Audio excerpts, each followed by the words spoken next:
እነዚህን የእንግሊዘኛ ስህተቶች እየሰራችሁ ተቸግራችሁ ከሆነ ዛሬ ለአንዴና ለመጨረሻ ጊዜ መፍትሄ እናበጅላችኋለን።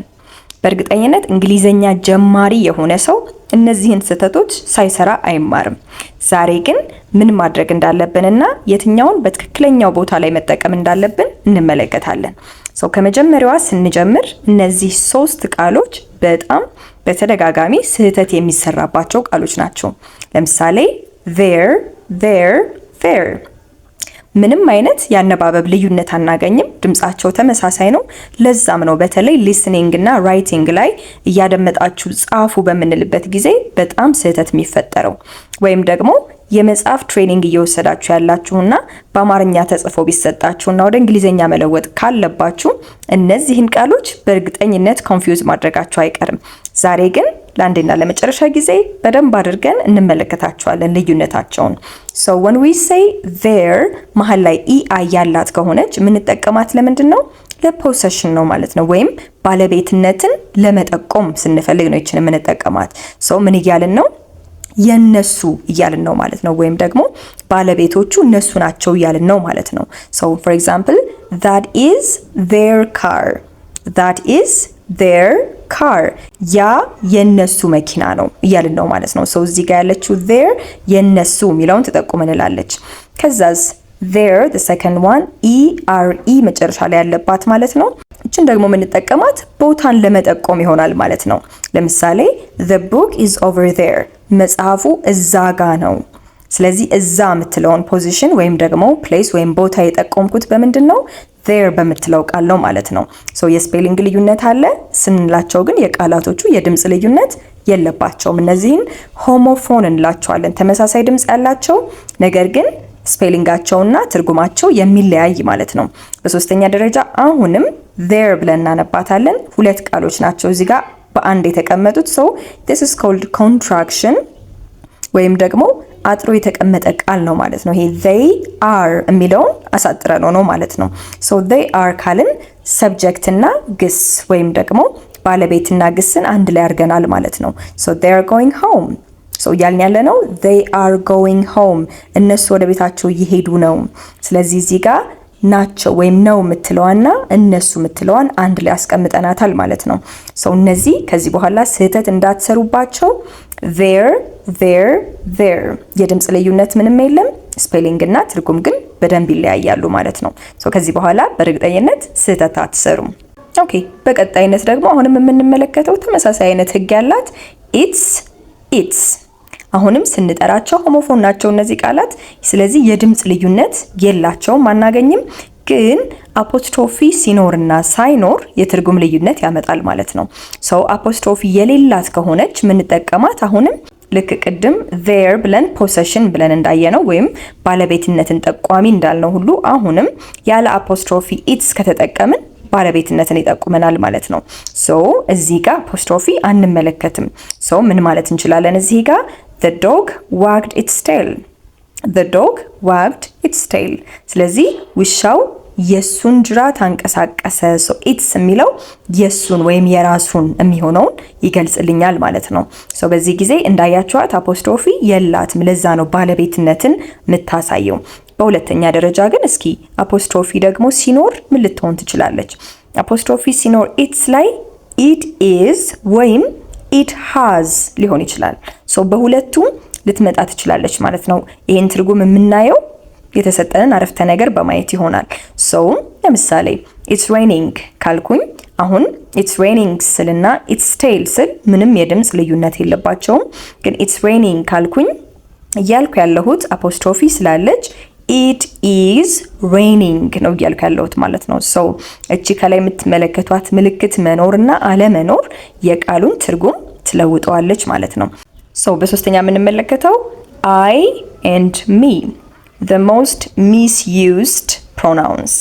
ስለዚህ I and me በስነ ስርዓት ቦታቸውን እንዴት እንደምንጠቀማቸው ካለየን እንግሊዘኛ ላይ ጀማሪ የሚያስመስሉን ቃሎች ይሆናሉ ማለት ነው። ወይም በደንብ ትርጉም ባያውቁ ነው አንደርስታንድ ሊያደርጉን ይችላሉ። ግራማቲካሊ ግን ልክ አንሆንም ማለት ነው። ምንድነው እነዚህ ልዩ የሚያደርጋቸው? I ከተጠቀምን የድርጊቱ ፈጻሚዎች እኛ ነን ማለት ነው፣ አለንበት ማለት ነው። ሚ ከሆነ ግን ያለውን ድርጊት ተቀባይ እንሆናለን እንጂ አድራጊዎቹ አይደለንም ማለት ነው። ሰው ለምሳሌ እስኪ በምሳሌ እናያቸውና የትኛው እንደሆነ ትመርጡልኛላችሁ። John and I or John and me went to school። ስለዚህ አሁን መሄዳችን ነው ድርጊቱን እያደረግን ያለ ነው ጆን እና እኔ ከሆንን በዚህ ጊዜ መጠቀም ያለብኝ ጆን and me ሳይሆን ጆን and I ይሆናል ማለት ነው። so John and I went to school። ብዙ ጊዜ በጣም ቁልፍ የምትሆነው እዚህ ጋር ካለው verb በፊት ነው ወይስ በኋላ ነው የመጣው? ይሄ በጣም በቀላሉ እንድንለይ ያደርገናል። ሚ ወይም አይ መጠቀም ያለብንን ቦታ እንድንጠቁም ያደርገናል ማለት ነው። ስለዚህ አይ ወይም ሚ እንደ አማራጭ ሆኖ ከግሱ በፊት መጠቀም ካለባችሁ አይን ተጠቀሙ። ወይም አይ ኤንድ ሚ ከግስ በኋላ መጠቀም ካለባችሁ እና መምረጥ ካለባችሁ ሚ መምረጥ አለባችሁ። ምክንያቱም የድርጊቱ ተቀባይ ስለምትሆኑ ከግሱ በኋላ ከመጣችሁ ማለት ነው። ከዛ በዋናነት እዚህ ጋር ደግሞ የምናስተውለው ሁለት ሰብጀክት አይ ኤንድ ሌላ ሰው ካለ ሁልጊዜም ቢሆን ራሳችሁን ሁለተኛ ላይ ታስቀምጣላችሁ። so it becomes like she and I, he and I, they and I ይሆናል ማለት ነው። so ራሳችሁን ሁለተኛው ቦታ ላይ ነው የምታስቀምጡት እንጂ I and she, I and he ብለን አንቀጥልም ማለት ነው።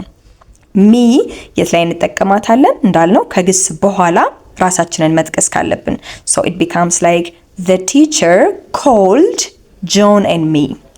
The teacher called John and me. Grammatically correct የሚሆነው ይሄ ነው ማለት ነው። አሁን እዚች ጋር ያለችው ግስ ምንድነች?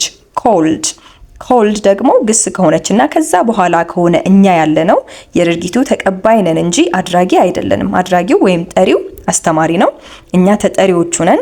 so after the verb use me and still put yourself on the last place.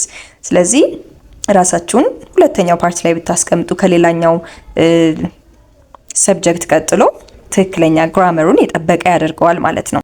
ወደ ቀጣዩ ደግሞ ስንሄድ እነዚህ ካነባበባቸው ጀምሮ ይለያያሉ፣ ግን አብዛኛውን ጊዜ በጣም ሚስዩዝ ይደረጉ ናቸው። lose and lose።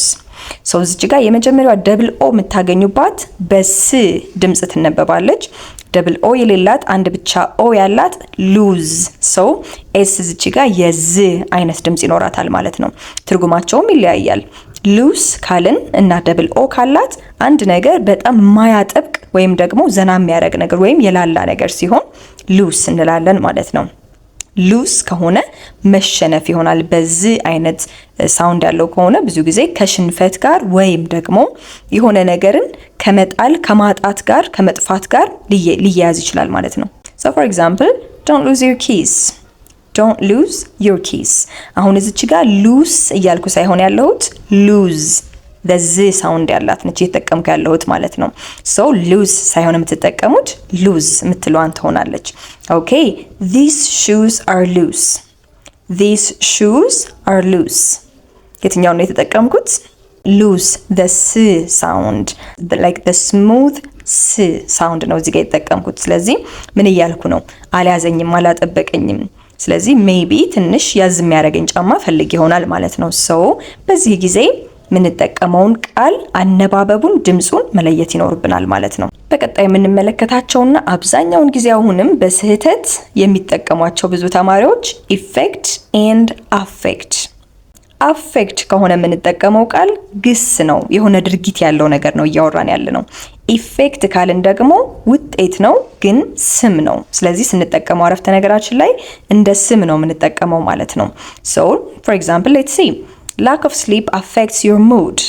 lack of sleep affects your mood. now there is an action word here. ምንድነው? ተጽዕኖ ያሳድራል እያልን ነው ማለት ነው። ስለዚህ affect ስንል የሆነ ተጽዕኖ የሚያሳድር ነገር እንዳለው እያወራን ነው። ከዛስ the medicine had a strong effect. the medicine had a strong effect. መድኃኒቱ ጠንካራ የሆነ ውጤት ነበረው። ስለዚህ እዚህ ጋር ከኢንድ ሪዘልቱ ከመጨረሻ ውጤት ጋር ነው እንጂ አጠቃላይ ያለውን እንቅስቃሴውን ወይም ድርጊቱን አይደለም ማለት ነው እየገመገምን ያለ ነው። so affect እና effect ልዩነታቸው ይሄ ነው። አንዱ ስም ነው፣ አንዱ ግስ ነው ወይም ድርጊትን የሚያሳይ ቃል ነው ማለት ነው። በመጨረሻ ለዛሬ የምንመለከታት አፖስትሮፊ ሚስቴኮች ናቸው። በጣም ብዙ ጊዜ አፖስትሮፊ በትክክል ማንጠቀምበት ጊዜ ይኖርና ስህተት እንዲኖር ያደርጋል ማለት ነው ቃሎች ላይ። አብዛኛውን ጊዜ ትልቅም ሰዎች ልጆችም ራሳቸውን ሲያስተዋውቁ የሚጠቀሟት አረፍተ ነገር አለች። my name is ካሉ በኋላ my mother name is, my father name is። ግን እሱ ልክ አይደለም። my mother name is ሳይሆን የምንለው my mother's name is።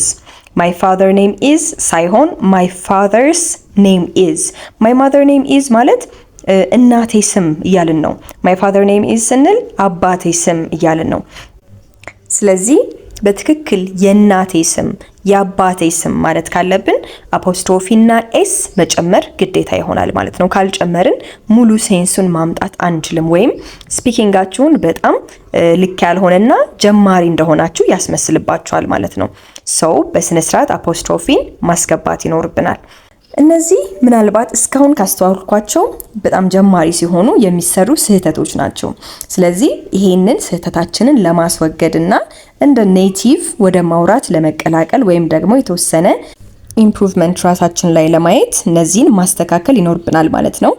ዛሬ በጣም ጠቃሚ የሆነ ሌሰን እንዳገኛችሁ ተስፋ አደርጋለሁ። ከዚህ በኋላ እነዚህን ስህተቶች እንዳትሰሩ ለማገዝ ነው ማለት ነው ዛሬ ይህን ቪዲዮ ያዘጋጀሁት። በቀጣይ ቪዲዮ እስከማገኛችሁ ድረስ መልካሙን ሁሉ እመኝላችኋለሁ። ኦንላይን ክላሶች ከፈለጋችሁ በምትመለከቱት ስልክ ቁጥር መደወል እንዳትረሱ። እናንተን ፍሉዌንት ማድረግ እና አሁን ካለው ዘመናዊ ዓለም ጋር እንድትቀላቀሉ ማድረግ ዋና ዓላማዬ ነው። የትኛውም ጉድለት ላይ መስራት ከፈለጋችሁ አብረን መስራት እንችላለን፣ አብረን መለወጥ እንችላለን። መደወል እንዳትረሱ። ሰብስክራይብ፣ ላይክ፣ ሼር ማድረግ በፍጹም እንዳይረሳ። ለሚያስፈልጋቸውም ላኩላቸው። ወዳችኋለሁ። መልካም ጊዜ ይሁንላችሁ።